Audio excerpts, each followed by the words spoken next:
That certainly help us out. See, we learn something every day. Wonderful. Thank you. All right, so quick checklist. The event is being recorded, and we are going to share this, and anybody who wants a copy of it, we can share it with you. We'd like the microphones to be muted because there is the chat box, so any questions, please feel free to drop those into the chat box. If we don't get to it at the end with the Q&A, if you've got a specific question and we ran out of time, we will shoot you that back. I will say one quick shout out to Chris Baggiati-Bridges, who is on the call here with us, that, you know, this is all thanks to Chris. So if you found this helpful and informative, it is all thanks to her. It's all her doing. If you didn't find it helpful and informative, just blame us. That's our responsibility in terms of dealing with that. Who are we? Just a quick one for us, but, you know, in terms of who we are, who your presenters are here. Tom Alessi, I'm the president of the Aries Foundation for Financial Education. We'll introduce Aries in a second. I am an investment advisor. I've been in the industry for 22 years. It means as an investment advisor, I act as a fiduciary whenever I am giving guidance or advice to any clients. My co-presenter, Craig, you want to bring yourself in? Sure. So I'm Craig Richardson. I'm the vice president of the Aries Foundation. I've been in the financial services industry for a little over 17 years now. And my specialty is working with individuals, families, and small businesses to help them put together a comprehensive plan and have a better relationship with their money. Tremendous. And we will introduce our special guest in a second, who's joining us for today's presentation. But quick on Aries, for those of you who don't know us, the Aries Foundation for Financial Education, Inc. You can visit the webpage. It's ariesfoundation.org. Our mission is trying to help everyone have a better relationship with their money. You know, everybody, whether you realize it or not, is in a relationship with their money. And just like any other personal relationship, there are behaviors and emotional triggers that go along with dealing with money and finances. And all we try to do is help everybody get through that and realize why some of the things that we do with our money and some of those strategies and techniques that are involved dealing with that. But check us out at ariesfoundation.org. You can learn a little bit more about what we do. Here's the agenda that we're going to be covering, right? So those are the introductions. Budgeting, how to be a better saver. We'll talk about what's in your buckets. That's the different ways of strategy of savings, ways to reduce debt, investments and insurance, protection planning, and setting financial goals. There's a lot of information we want to get to. We don't want to, hold you up too long here. So we're going to be fairly quick with a lot of this. Like we said, we are recording it. We will share the recording back with Chris and to anybody who wants to get a copy of it. And now I want to bring on Yara Osler, who's our special guest for today. She is the VP with JPMorgan Chase Bank. I don't want to steal her thunder. I'm going to let her introduce herself. But Yara, if you just want to come on and introduce yourself and let people know who you are and what you do. Sure thing. Well, thank you so much. I'm very excited to be here today. I would say that there's who I am and then there's what I do. And who I am is someone that's very passionate about empowering people to live the life that they want by design, and that helps them remove the barriers that keep them from doing that. In my current role, I'm a vice president of business development for expansion in the greater Boston or Southern New England. We haven't quite committed to the name yet, but I support businesses that have revenues between 5 and 20 million in achieving their goals and making sure that they have a really secure treasury posture.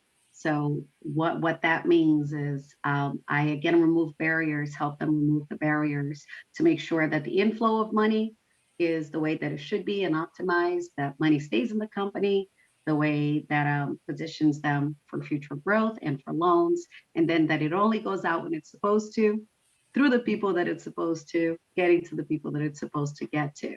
And a lot of the conversations that I have there with the founders and the owners of companies are obviously about money, since I'm in banking. So happy to share my journey, my personal journey and my relationship with money, and some of the things that I wish I had known in my 20s that if I got to do over, I would have done differently. So thank you for having me here today. Absolutely wonderful to be with us, and appreciate your time and taking it to go through this with us. And I'm going to put you on the spot right out of the gate here, because for you, in your mind, and as you just talked about, is there a difference for you between savings versus investing? Yeah, yes. And I think there's two different things. So for me, the way I see it is saving is a practice, and it's part of the pre-work of what you need to do and how you need to learn to behave before you even get to investing. So it's kind of the pre-work. But saving really is, how do you tell your money to go somewhere, and how do you decide what part of your money you're going to pay yourself in the future? Then investing is getting that money that you save, that you kind of earmarked, and telling it the direction you want it to go. Terrific. Yeah, and that's a big part of it, and we're going to go through that with a lot of this in terms of trying to deal with the differences between that and how you sort of get to that point. And I'm sharing this slide with you that really, if you take nothing else away from today, it really is these two statements, which is, you can't save until you know what you are spending, and at the same time, you really shouldn't be spending until you know what you're saving, right? And as Yara just sort of alluded to, that whole idea of saving is trying to build up money, and then investing is trying to make it work for you, that sort of end of it. But it really is this knowing what that is all about, how much money is being spent on a monthly basis and how that is going out. Until you have that number down, really everything else is just sort of hope. It's a wish, I'm trying to make it happen. I do have a quick poll I want to share with the audience. It's anonymous, so don't worry about that if you just take a minute with it. But it's more about this idea of money and talking about money. So I'm going to drop this in. You're plugged in from another device, which means it made it inactive, of course. Great for me. Never mind. There you go. Technology just blew it on me in terms of going through that. So one of those things. Anyway, I do apologize there. It does happen. All right, so budget. So here's the thing with budget when we talk about budget. For us, really, two things happen when we bring up the term budget with people. Is they get this, sorry, I'm jumping all over the place trying to man this whole thing here. All right, so what happens with budget is we get two responses. The first one is sort of what we call denial, right? Like this, I don't want to know, right? Everything is, I'm blissfully unaware. I'm okay, and everything is doing fine. The money's coming in, the money's going out, and I'm okay. I don't really want to know everything I'm spending on. The other reaction we get is more of this, like, I'm going to be constrained type of thing. Like, you're going to hold me to this budget. Like, I'm going to have this fine, window that I can only spend certain amount in. And it's really not the case. When we say budget, we don't really mean budget. It's semantics. It's a misnomer. What we really mean is where you spend your money, because that's ultimately what you've got to uncover and figure out, is where you're spending your money. And so two of the things on here, because some of them will come up later on in the slides, that I really want to talk about is tracking, right? That's the first thing, to be tracking where you're spending your money, right? And so, one of the things, Yara, I want to ask you is, are you different now than you were, say, in your 20s when it came to how you were spending or where you were spending? Yeah, yes. And I, as I shared with you before, Tom and Greg, I think because I had a unique experience of having a stable middle-class life back in Brazil, then moving here and becoming just extremely poor, it was very difficult for me. Once I started getting money, my emotion towards it was just one that I needed to hoard money, and I needed it for security. And I also didn't have a budget. So I actually saved the money a lot, didn't think about investing, and didn't really create a budget so that I could calmly tell my money where to go. All that I wanted to do was hoard it so that I could feel really secure.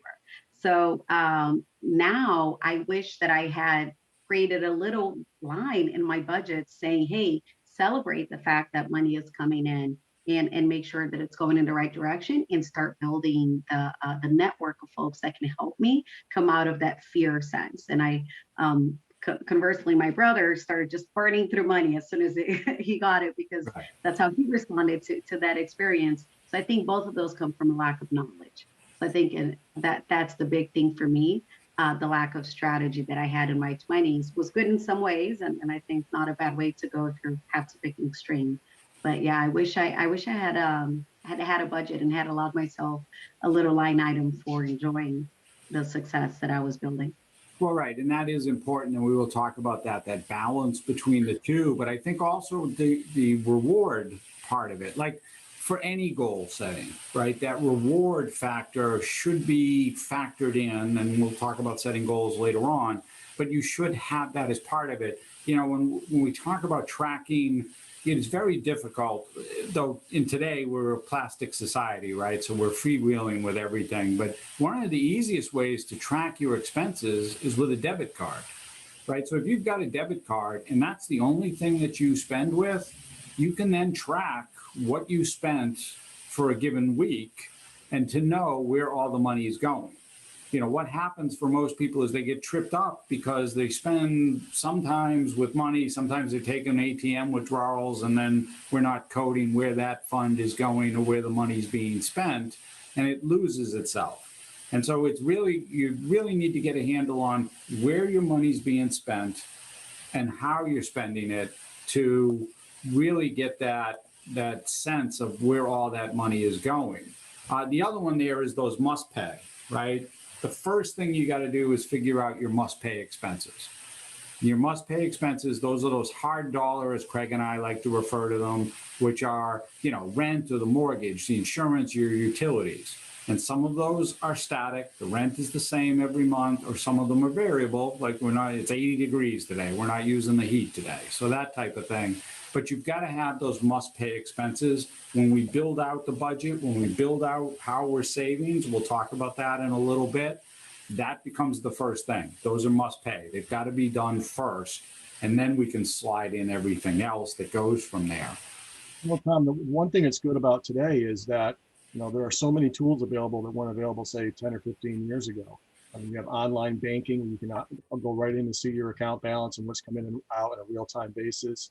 You have all these apps that allow you to do budgeting and track all that and sync those things. So while we're showing paper and pen, which is a great way to start because it gives you that kind of like sense of realism there, right? I actually got to write this down. Right. You know, for the people who go, that's just too, you know, obtuse for me. There are just so many user-friendly apps now that allow you to, you know, to get this started. Yeah, absolutely. And it is a good point. It just sometimes you've got to be able to marry the two. Right? You actually have to bring it in because sometimes that spending, like I said, if it happens with $1, then you've got to get them added in. You know, you've got to figure out how to add that to the app or add it into your online part, you know, anytime that money's going out. Right. So, you know, that's just part of that. You know, one of the things we do here with the little steps and the one I really want to talk about here with this is the wants versus needs, or that cooling off period, right? So the idea and the concept here is that I want to buy something, and, you know, like I said, the plastic society, freewheeling, and, you know, God bless, with Amazon, everything is one click away anyway, and being able to buy it. But can I take a day to hold off? Do I absolutely need to buy this item today, or can I wait one day? And do I have the same fervor for it tomorrow that I did today? And, you know, one of the things we talk about, the iPhones, right? So God bless, the Candyman one they just came out with, right? It's purple, whatever. Do I need this purple phone, right? Do I need it today versus can I wait? And when we say wait, you know, is it that, let's just say that the phone costs $1,000. Instead of buying it today, can I wait 2 months? Where maybe I can set aside and put a goal for myself that I'm going to put $500, $600, $700 away. And now when I'm buying the phone, I've got maybe 1 month I can pay the whole thing off versus buying it today where I had to take $1,000 in credit on, and this is going to cost me more because I'm only going to get, even if I try to get it paid off in 3 or 4 months, than the $1,000 I put in. So it's just one of those, is there some trigger, some message you can send to yourself that says, do I really need to buy this thing today? Now we're talking more, you know, larger line items, not, you know, but even that, you know, sweatshirts or some, you know, other types of clothing type of thing. Is it really that I need to buy it today? if I'm buying it where I'm buying it on credit and I'm not able to pay it off at the end of the month? Tom and I aren't just financial advisors. Financial advisors don't want to spend any money on anything. We're also parents of two teenage girls. So we get the whole I got to have it now scenario. Right. In terms of going through that. So, Yara, one thing for you with the whole idea of savings, right? So this just says your life doesn't get better by chance, it gets better by change. One of the things we talked about, the whole idea with Aries and the emotional tie back to money and how we deal with money is any of changes are hard, right? Especially when we talk about bringing emotion into the equation, it becomes very, very hard, right? Are there any tips that you've found or that you've dealt with in your life that have worked for you in terms of making some changes to how you talked a little bit about, some of the things that you would have liked to have done, but obviously have you made some changes? Yeah, yes, absolutely. So there are a few different things. I think a little bit was understanding the power of compound interest in both ways. So really thinking that I had to be more excited about saving than I was about spending. So thinking about, let's say I wanted to buy, and these were important emotional purchases for me that meant something, right? So getting a nice suitcase that when I showed up at appointments would represent something for me. Thinking about that and thinking, okay, how long, if I look at my discretionary budget, how can I get there? And actually getting excited about those steps of seeing myself moving closer to that purchase, which extended that joy and excitement that you have when you buy something. So that has been really great. When I have something that I'm saving towards and I can visualize it, I actually enjoy it more, while I'm also enjoying seeing my savings and investment growth. So I started becoming excited about that and checking it periodically and just thinking about it. And the first big pivot for me was also the first time that I saw an amortization schedule for my mortgage. And I bought my first condo at 19, so I was kind of lucky to see that. I thought, oh my goodness, look at how much the bank is making on this loan. And then I started learning about credit cards and how much the bank was making on credit card purchases when I did not pay for it right away. So for me, that understanding the math became really important, because it was easy for me to say, okay, I want the purse now, I'm going to buy it, and then I'm only going to pay the credit card back $25 a month, and not really thinking how much more I was paying for that. Right. So turning that the other way around and saying, okay, you know what? I'm going to pay myself, even if it's $20 a month, save $5 until I get to the purse, because the bank is not going to make that much money on me. Right. Kind of ironic that I work as a banker now, but yeah. So making peace with math and understanding compound interest was huge, and being really excited and enjoying the journey of achieving what I wanted to purchase. Right, and I think that's a big part of it, right? That sort of getting that's that cooling off period that we were talking about, and some of what you were saying goes right into, the idea of saving for money and the ways of saving for money. But one of the things for us that, for Craig and I, we don't really see like a gender difference. Like some men are good savers, some are not. Same thing with women. Some are good savers, some are not, right? Is that the experience that you've run into with this, that it's not really gender, it's more individual by individuals specific? 100%. 100%. I think at times men are more comfortable talking about money than women, just because of the way we've been socialized. But in my experience, and now especially professionally as a banker, I don't see that the business run by women save more or spend more, or women in their individual lives. I think we talked slightly that we end up partnering with people who are who are the opposite of what we are, but no. I think it's just one thing that I do see, though, that I think it's important to note, is that I see more shame or lack of confidence with women in asking for help and finding out the professionals, because we have a little bit of that. We don't go out until we look perfect, or even if we do and we don't look perfect, we feel self-conscious, or we don't invite people into our houses unless we've cleaned up. So we tend not to invite people into our financial houses and to ask for help. So I would say I see that. I see fewer women saying, hey, I don't know what I need to learn, than more than men. But no, I see both Right. can And be it's funny because favorable. that's what the poll question was. The poll question was, how comfortable are you talking about money or wealth, right, from a grand scheme of everything? One of the things Worked I out. do want to talk about with the steps of saving money, right? So the one is that's on there is treat yourself like a bill. So this goes back to what we were talking about when we were setting up in terms of that whole idea of budgeting, right? So the concept here is that you're very good at most people are at paying their bills. And we talked about you need to figure out those must pay expenses, the bills that have to get paid. That needs to be dealt with first. Again, the mortgage, the rent, the utilities, the insurance, etc. That's got to be paid first. But then what you need to do is pay yourself.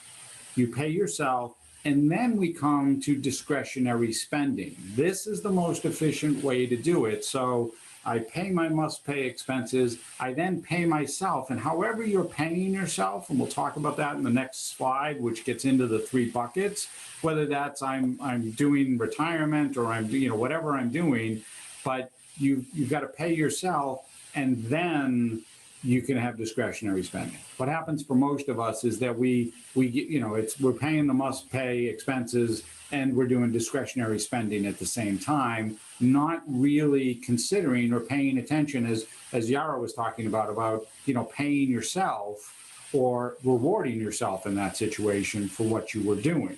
And I think that's the biggest factor that you need to sort of go through is making sure that you're somebody who's getting paid as part of it. And when we do that, we look at it, we talk about the 3 buckets. Before you move on, Yep. I had a comment from the audience, which I thought was kind of interesting. Okay. How many women billionaires do we know? There's a difference between men and women when it comes to money. So I guess that's true. If you had to name how many female billionaires you know, I can name 2. But if I had to name, I would love to talk a little bit about that because Yeah. I bank a lot of the startup community. So going back to that initial conversation of savings versus investment, I think the behavior of spending money and tracking is very similar. I think what happens after that with the confidence level, risk taking, and all these other things that it takes from someone to be comfortable to millionaires or billionaires, and the ability to have to be self-made and start your own startup or whatever different ways that can bring you into those millionaire and billionaire spaces. That I think that happens after that initial saving or not. So just for me specifically, I'd like to separate those 2, and then you guys can get into that too. But I do that first conversation we were having, the point is very valid. But I think that includes access to capital. It includes networking. It includes socialization, risk aversion. But the saving part of it, I think, is similar. Does that make sense? so I think you're right. I think it's symptomatic of a larger issue of access, like you were saying. You're seeing fewer female billionaires because there's fewer female women there just due in the workplace, or feeling comfortable about taking the lead when it comes to money and creating that dirty word wealth for themselves. So yes, I think that's a very good point. Yeah, absolutely. Appreciate that. And again, anybody with any questions, feel free to use the chat box and sing them out. In terms of that, we'll try to get to them, as we said. So what's in your buckets? The idea here is you should, and this is my visual aid, is buckets. You might have a different bags, pools, silos. I use buckets in terms of dealing with that. But so bucket number 1 is your emergency reserves. Now, if you read it, it says 3 months of expenses, because the financial planning industry talks about 3 to 6 months of expenses. If anything that last year, the pandemic and COVID taught us, is that there isn't money sitting in emergency reserves right now. And so for Craig and I, our mantra to everybody is that you should have 4 to 6 weeks of expenses in an emergency reserve account. Now, when we say emergency reserve, we mean savings or money markets, something that's not as easily accessible, i.e. check or debit card, because you want to have it blocked from just being able to get used like that. You want to have it so that you are able to tap into it when the emergency comes up. Now, how do you have it? Go ahead. So that's not my cookie jar. That's not where I keep my emergency No, money. you don't want to keep it in a cookie jar. You want to keep it someplace separate because a cookie jar you can get at, right? That's easy enough to access. So we want to have it put aside, right, in terms of dealing with that, 4 to 6 weeks. And that's where you've got to know what you're spending. You got to know what that expense is so that you can have it in there.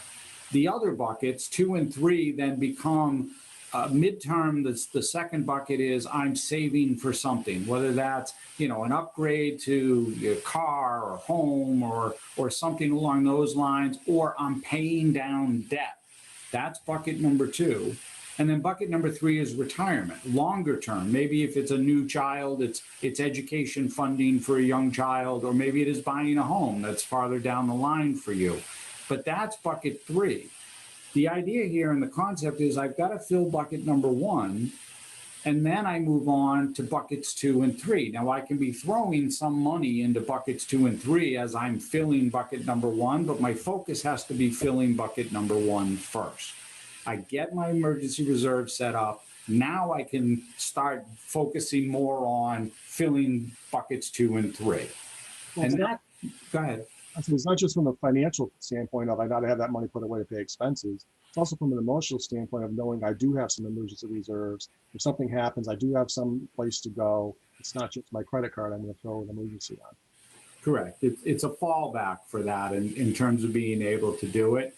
And Yara, we talk about this all the time, and you mentioned it a little bit there with the whole idea of balance, right? Where you talked about, gee, I would have liked to have been rewarding myself. And, some of the thing that we get with this is specifically with bucket number 3, really is like, okay, retirement for somebody in their 20s is 40 years out into the future, right? So I, what I'm saving for tomorrow, I can't spend today type of thing. And so where do you sort of see that line, or trying to achieve that balance between I'm living my life today, but I also want to be somewhat putting money away for later? Yeah, that's a great question. So a budget, I do have a budget now that includes discretionary money and some ways that I understand what's really important to me and to my family. I also did some research on how to get excited because retirement was tough. The bucket number 2 was very easy for me to get excited about. Retirement in my 20s felt like I had a lot of time to worry about that. So I learned that actually drawing a physical picture of myself at 67, which is when I plan on retiring, and I did it, physically did it, drew myself, what I wanted to look like, and then writing what I wanted that life to look like would then connect me emotionally to that.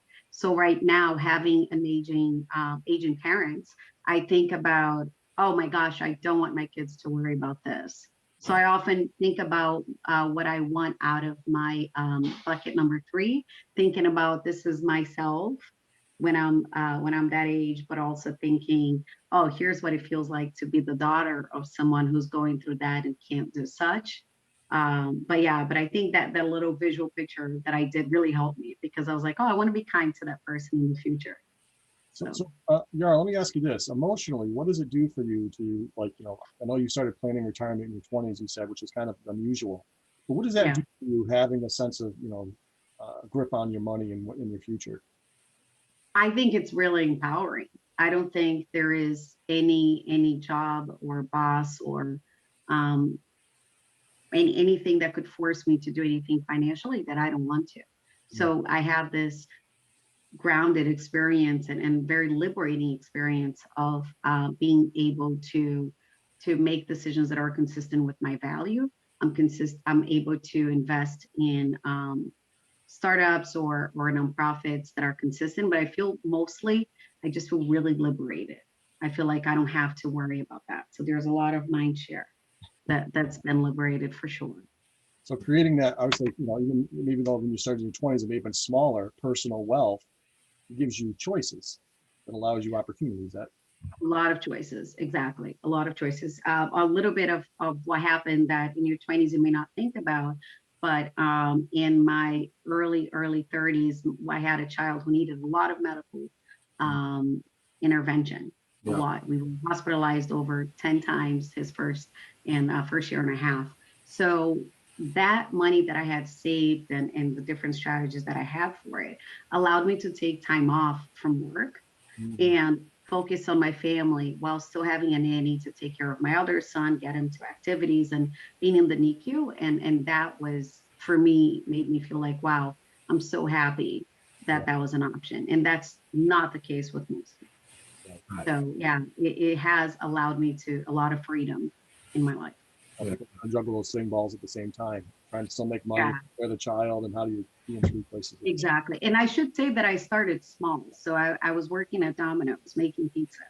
when I I work for started in, yeah.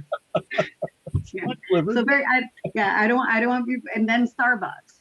So as a manager, so I really started, my investment really was little, it was $20 a week, and then it started going up. But yeah, So as a Starbucks No, manager, wait, I'd hold have on, to ask.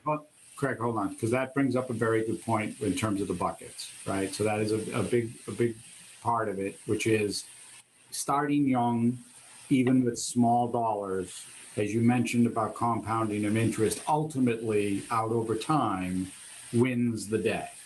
It isn't waiting until I can, put more in or invest more. I start small, I start putting in, and then I can increase from there. I got a question from the audience, Tom. Yep. Assuming you are well diversified, if you have real estate holdings, do you plan to hold those for the monthly income, or do you plan to sell those at certain points in your retirement for a lump sum? Is the question to the panel. I can take this on if you like. Yeah, What go I, ahead. what I would say is, I think real estate is a fantastic investment for a lot of reasons, especially, but you got to decide how you want to be invested. Do you want to be a landlord and you want to be renting out property, which we're talking about that monthly income? Do you want to be invested in a REIT, that's a real estate investment trust, where you're just getting a return on the money? The problem when you do become a landlord is at some point you may either be incapable or unwilling to continue in that capacity, and then you want to sell the property for, like you said, that lump sum. The Right. issue is how do you do that? Because just like any investment, real estate is market time. It's a good market, it's a bad market. You just want to take that into consideration when you're thinking about that. And like you said, the key is really being diversified, not just all in real estate, but other things as well. Okay. Can we get another question in the chat box, by the way? What if you run out of retirement money? What are the options to avoid this type of situation? I Uh, didn't, I Plan. didn't catch that, Craig. Can you read it? Can you say it again? Oh, yes. What if you run out of retirement money? What are the options to avoid this type of situation?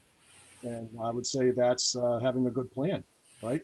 Right. So that's putting the plan in place. So there's the idea with that is the fundamental is just like Yara talked about and just what we just were discussing, starting earlier, even if it's with small dollars, because what's going to build up over time by the time you get to you, whether it's 50s or 60s, or as Yara said, she's already chosen 67 because she's obviously got that plan and that timeline in place to when you want to retire.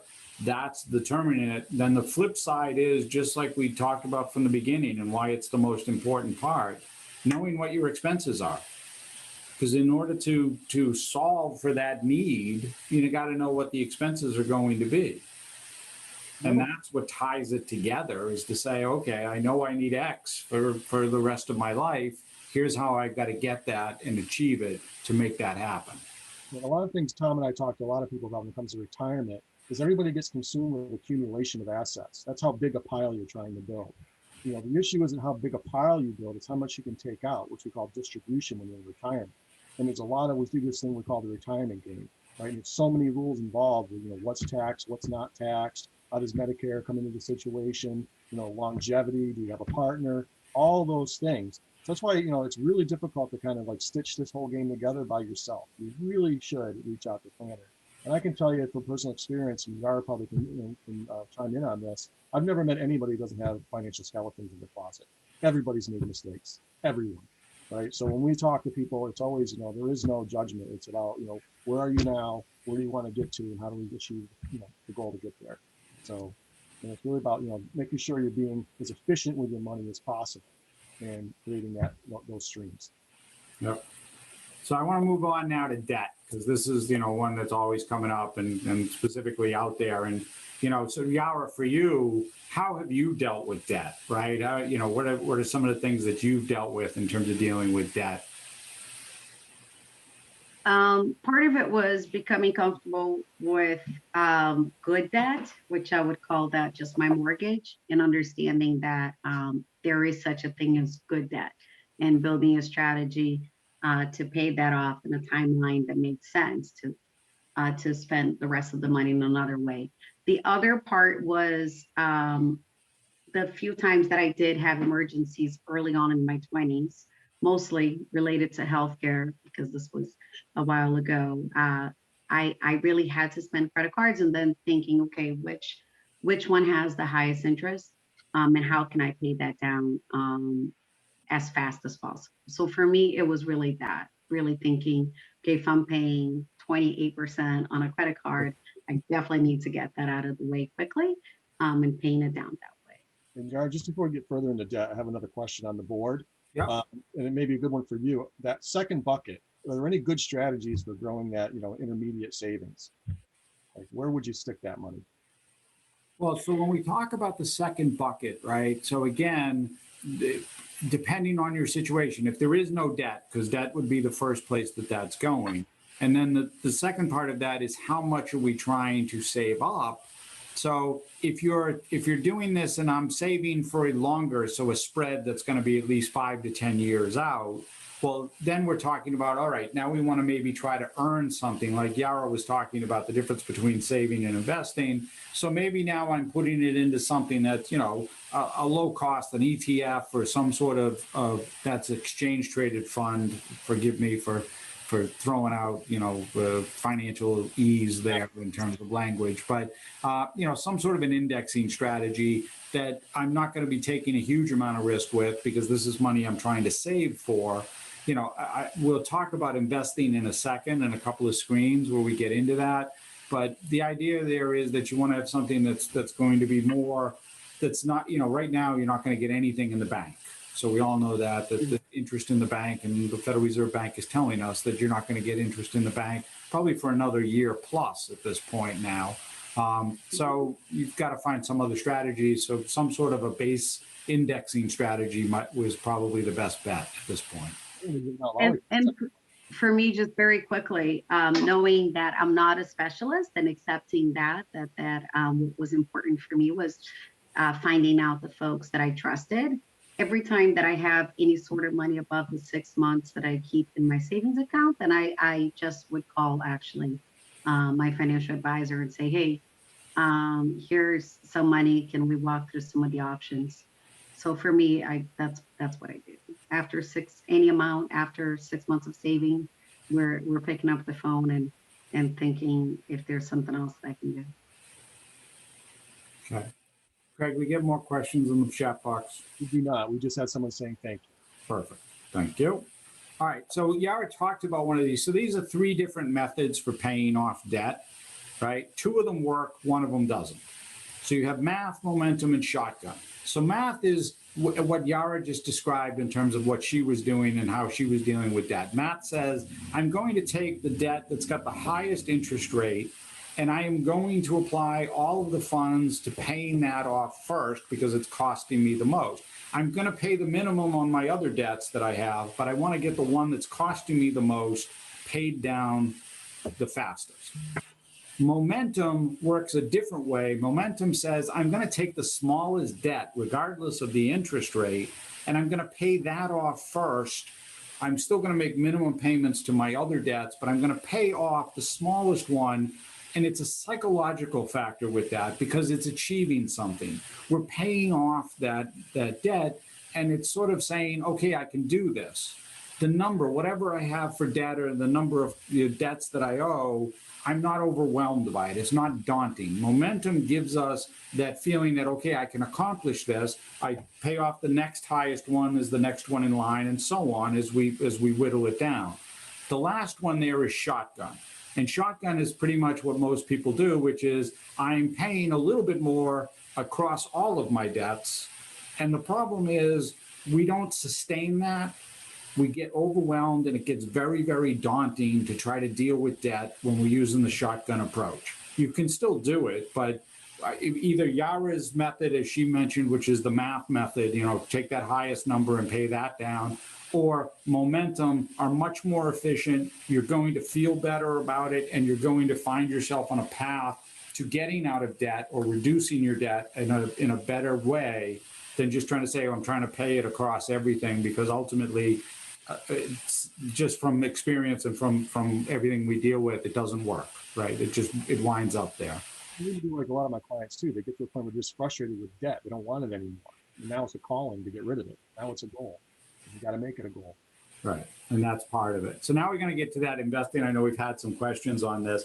And so Yara, I'm going to ask you right from it. And I'm just using Robinhood as the example when I say this, but when it comes to investing, is it better, do you think, for somebody starting out, so we're talking about people in their 20s, to be investing in a 401k or using Robinhood and buying, that way in terms of investing? Yeah, so I think specifically 401k versus Robinhood is a pretty easy answer there, which would be using the 401k, especially if you have a match that's just free money. So 100% going that direction. And even as you start to evolve, I think that one of what I've been advised is, if you have fun money with the gamification of money like Robinhood, if you have a discretionary budget for fun, let's say 5% of your investment that you're willing to lose, then maybe that would be something to play around with. I'm super risk averse, so you would not catch me doing that. I value partnership and advise more than anything, but definitely 401k is the easy way to go. Right. It's generally you get a match and. Sorry, and I didn't mean to step on you there in terms of it, but I think you bring up a good point with that, as far as understanding your own risk tolerance, right? Understanding that part of it, understanding your risk basis that's there. And so I want to ask you something about that, because that's one of the pieces there. Is, do you feel that that women look at investing differently than men? Right? Do you find that, or do you see that in terms of dealing with it? I do find there with investments a little bit more sometimes of a resistance with women, even in my world now with founders. I find that there's a little bit more of a fear of looking like they don't know what they are talking about, or risk tolerance. So for me, when you go from 20s into late 20s and 30s and you start adding kids, then a lot of us tend to become a little bit more risk averse. So I do see that in the investment world starting to creep up a little bit. And for me, the solution to that really is meeting with enough financial advisors that you find one that you trust and that you feel comfortable with. It's okay for women to ask about investing. Yes. And yeah, exactly. And you should, right? You should feel comfortable getting out there and talking about your money and feeling good about wealth and being engaging in that and creating that for yourself. Is that kind of what you're saying? And put words in your mouth. Yes, and there's some good research that comes out about how much men and women need to know before they rate themselves as efficient, as prolific at something. So I think that same thing happens with women when it comes to investment. They think the pre-knowledge needs to be so high level in order to start investing, whereas men feel confident with less knowledge. So I think for us, just knowing that we can feel that the first step is not knowing, and that person's there to advise us. So that is what I see a lot of women just thinking, I'm almost ready to meet with a financial advisor they want to introduce me to. I just understand this or that. And my saying, that is what they're going to help you with. Right. So that knowledge and explanation is part of what happens. But yeah. Great. Yeah, absolutely. And the second part of that gets into the whole protection planning side. And we don't know all of DELL's benefits that they're giving you. We're assuming you're getting a very, very robust package out there in terms of dealing with everything. But some of these, and sometimes what happens, our experience has been, is that a lot of times you get the enrollment kit or the enrollment package when we get hired, and then we either sign up or we don't, and we never really go back and relook at it. So one of our things is always having people go back and relook at some of those benefits that are being offered, because you may not have taken advantage of them when you first got hired, and now it might make more sense, certainly at open enrollment period time to do that. Hopefully you do it as a regular basis. Yara, for you, I think one of the questions that we had talked about was one of those things that, and I think you'd mentioned it on disability, about, one of those overlooked specifically for women, benefits that is really, one of those things to be looking at. Yes, I would say again, back in my 20s, one of the things that I wish I had understood, and thankfully I learned about in my early 30s, is that I see and most people will sign up for health insurance. And once we start thinking about having kids, we'll think about making sure we have life insurance and definitely auto insurance. You don't even really, Massachusetts, have a choice. But what we're more likely in our 30s and 40s and 50s to die. And actually not to die, but to become disabled, even if it's just for a little period of time.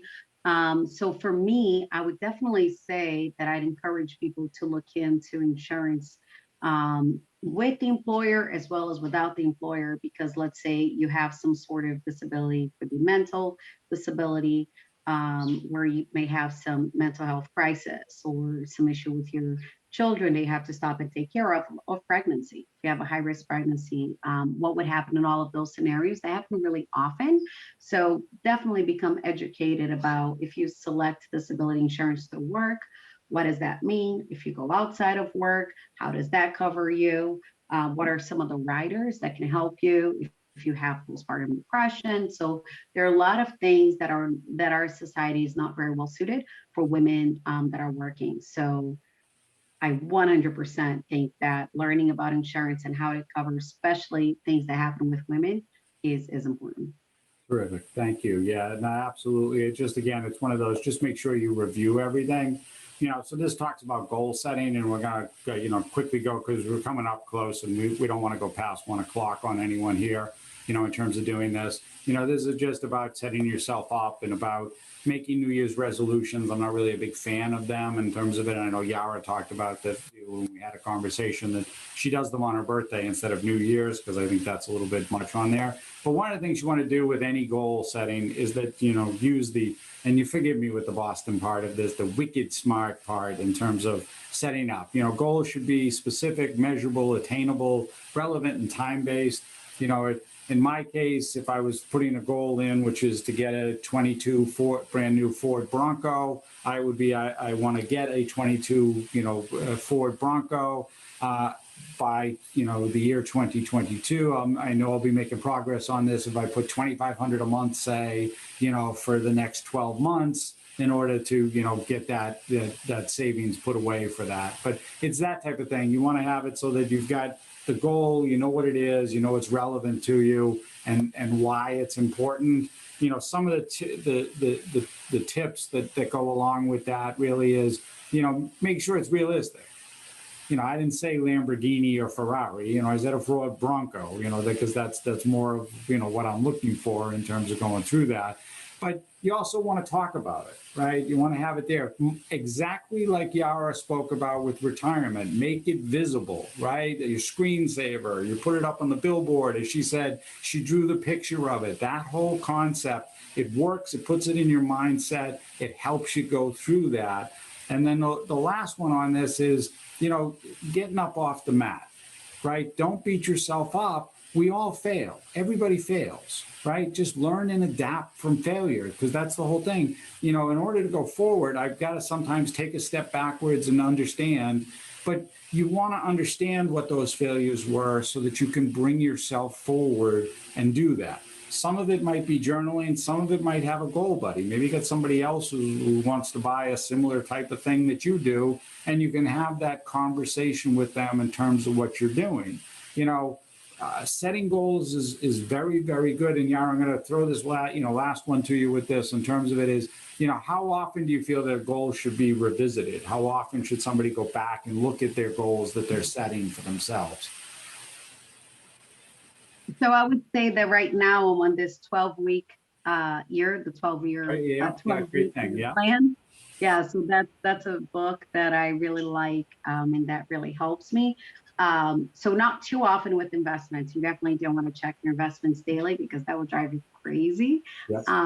But I would say the 12 weeks seems to be really good, but I depends on how big the plan is and how big of a pivot. So I think when you're pivoting, one big number thing again that really helped me out, the 12, Jane, it is the 12-week year. Yeah. The name of the book. So for me, someone once asked me, if you invest 1% of your money and then you start investing 1.5, how much more are you investing? And I thought, oh, 0.5%. No, I'm investing 50% more. Right. Right. So little pivots make such a big difference. So I would say that that 1% better every day towards the monthly goals. So I reverse engineer. If I want to be here in 12 weeks, then what does that mean on a weekly basis? Yeah. That's generally how I track it. But I'm a big fan of reverse engineering because then you have the big goal. Actually, that it segues right in because it's a conversation that Craig and I have with everybody because that's the whole idea there of going through. Go ahead, Craig. Before we clear the road, I have two questions. Yep. The first question is, can you talk about when you start looking at health insurance outside of the employer as we get closer to retirement? So health insurance outside of the employer, was that the question? Correct. So that must be, I'm not sure if they mean early retirement or when you get on Medicaid. So in that situation, if you're somebody who's planning on retiring, say at 55 or 60 years old, Medicare doesn't kick in until you're 65. So what you have to do then is you've got to go and get your own coverage until Medicare kicks in, because Medicare won't kick in until 65. Even if you're drawing Social Security at 62, you can't get Medicare until you're 65. One of the things today between, what started here as Romney Care and eventually became the Affordable Care Act, Obamacare, is now you have access, to more providers and more individual coverage than ever before, in terms of going through it. I will tell you, though, for a single person in their 60s, the cost for healthcare is probably somewhere around $700 to $800 a month. So you're going to have to factor that in. This comes back to those knowing what the expenses are. If you're going to wait until you get to Medicare, Medicare this year, the number is $144, or at least it was last year, $144 a month for Part B. But you need to be factoring in that dollar cost if you're going to retire early. A lot of people talk about early retirement, especially as we went through the whole COVID situation. And I would say the biggest deterrent from most people retiring is the medical insurance piece, or someone can continue to work at least part-time to get medical benefits once they get out. So that is something, if you're going to plan on retiring early, you want to factor that into your plan. Yeah. So, the reverse engineering, as I was starting to talk about there, which is exactly what Yara was saying, is that whole idea. Where do you want to get to? How do you back that up? And where are you now that you're going to be able to get there when you get to it? One of the things that we're offering to everybody, right, is trying to help with that whole reverse engineering part of this, right? So we're offering for anybody who attended today, it's no cost, no obligation. It's access to it's a financial planning software tool that we have available that you can just plug in and play with scenarios, decide whether it's retirement, whether it's, just saving up for something. You can plug in and try to figure it out. All you got to do is if you drop yes into the chat box right now, we'll reach out to you and give you access to the software. So just drop yes into the chat box and we will make sure that we get that to you and you have access to it. You can do anything you want with it. There's no obligation, there's no cost for it. And it'll give you a chance to sort of plot that out, exactly what Yara was talking about, reverse engineering, where you want to get to and how you're going to get there. It can even help you get that whole thing started with the questions and getting through the budgeting and Exactly. This is Craig and I in our more formal attire. I won't bore you with all of this in terms of, but if you see us anywhere out in terms of what we're doing, we tend to be in these custom jerseys that we wear when we do that. The last piece I'm going to really leave you with here is we will send you out an evaluation form.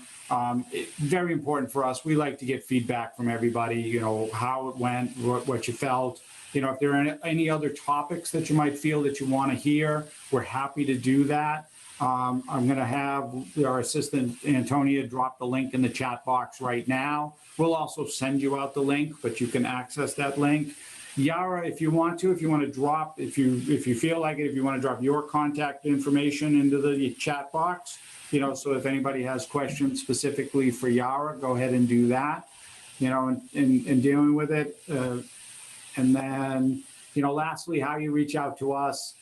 So again, you can go to the website, it's aresfoundation.org, or you can email us, that's info@aresfoundation.org. We'll respond if you got an additional question or anything that comes up from that. So, feel free if you have additional questions or you don't want to ask the question while we're in the presentation. We know we get that a lot. We're happy to do it at offline, in a different situation, and we'll just respond and answer in any way we can. That's the whole point of this. Yara, I do want to say again, thank you very much for being here with us today. Certainly spending the time, giving us your perspective and the feedback and the information that you shared with us. Greatly appreciated. I do want to reach out, Chris Baggiati Bridges, again, Chris, for having us here. Hopefully everybody found this to be informative and helpful. And if you did, thanking Chris for that. Like I said, if you didn't, just blame us, because we're ultimately that's what the piece is on us for that. But any questions out there from the audience, Greg? Anything that we haven't gotten to? I think someone dropped in something about long-term care insurance, but it wasn't a specific question about it. It just said long-term care insurance. Right. So, well, I'm going to answer it just while we're here because I will do it. Long-term care, specifically when we're talking about women now, women, you tend to live longer, you take better care of yourself. And so what happens, and what Craig and I experience with a lot of people, and you maybe have experienced this in your lives with your parents or your grandparents, is that the female spouse or even the individual female on her own tends to live longer and ends up needing care. And that's where long-term care really becomes important. Something that to be looked at, probably late 40s and your 50s as a target. The sweet spot is really before you turn 55, because after 55, it starts increasing and the cost becomes, cost prohibitive in terms of dealing with it. But that's really the sweet spot, somewhere in that your late 40s to early 50s to be looking at it, unless you're very, very healthy, and you don't have any issues, you can get away with it into your late 50s. But generally by 55, that's where the trigger becomes. And what we found, the experience is that by the time we get past 60, you're not buying. Another question I have is how would somebody in their 20s find a credible financial planner? How does somebody what? How would someone in their 20s find a credible financial planner? So you've got a lot of different places you can go. One of the things I will tell you is when you do, and if I can type it in the chat box, but it's FINRA, FINRA.org, and that's /broker check. Or if you just type the word broker check, Antonia, can you drop that into the chat box? So if you type broker check into Google, what'll pop up is anytime you're meeting with someone that's a financial planner, financial advisor, financial services representative, whatever they want to call themselves, that will give you information on them, specifically what kind of licenses they have, how long they've been with their current firm, and if there have been any violations. I can give you mine. It's right there. You can look me up. You use my CRD number. It's 326-8500. 326-8500. You plug it into Broker Check. Thomas Alessi is going to pop up, and it's going to tell you I've been doing this for 22 years, and I've never had a violation. Never had a complaint, never had any problems. But that's the thing I would do if you're going to meet with somebody or talk to them. But how do you meet or talk to somebody? Now you can start looking at different places to go, talk to people that you know. Like Yara mentioned, she's got other people that she deals with. Ask them who they're dealing with. Ask them who they've had conversations with. And, like anything else, we always suggest finding 2 or 3 and having that conversation to feel who you're most comfortable with, who you're most trusted. Yara, you were sort of saying that earlier, right, in terms of dealing with that? Yes, I think that's really important because it's such an emotional conversation. I think money is the combination of math and emotions. So I really think you need to find that person that has the know-how, but also that you feel comfortable connecting with. That's really important. That respect you. A lot of financial advisors love to talk. If you're great at talking, try to find somebody who's good at listening. Yes. That's most important. What's important to you and how you want your financial profile to go, because everybody's different and you're a unique individual. Especially as a woman, find someone who doesn't talk at you. Exactly. Yep. Yeah, and that's a big thing. It's a problem in our industry. We understand that. We know, that's part of the issue that's there, and that is that unfortunate hang up, if you will, like you talked about, with the way things are in terms of going through that. So again, a reminder, just real quickly before I close this whole thing out, that if you type yes into the chat box, we're going to send you out the software link so you can have access to that. The link to the survey is in there, but we will send that out to you as well, just so that we can get some feedback on that. So any other questions? I am going to probably close this out. We've gone over an hour. That's our fault. We started a little late, but we were trying to get this all done with everything. So I am going to say appreciate it. Craig, no more questions, right? We're all set? No more questions, but I'm still getting a couple more yeses in the box. So if you want to jump off, the session is ended. Thank you, everyone. I apologize. I have to get ready for my next meeting. Thank you, guys. Thanks again. I certainly appreciate it. Have a great rest of the day. Absolutely. Thank you. You too. Thanks. What's the topic for the second one that we're doing in June? That was a question that popped up. So that's going to be for more targeted towards women who are in their 30s and 40s. Right, so that will be 30s and 40s, and a lot of that, we've got a professor at Nichols College who's going to be joining us on June. I didn't mention it in this, but that's the idea behind it, is that on June 23rd, we're going to do with Jean Beaupre, who is the professor at Nichols College, and specifically, she is she runs their women's financial studies program, and talking about leadership and different ways and different things that specifically for women about trying to get ahead and asking to get ahead, and different techniques and things that she's run into with that and what they try to teach and help people with. That's really a big part of that. I've heard this speech is actually phenomenal. So it's going to be great for anybody who attends. Yeah. A lot out of it.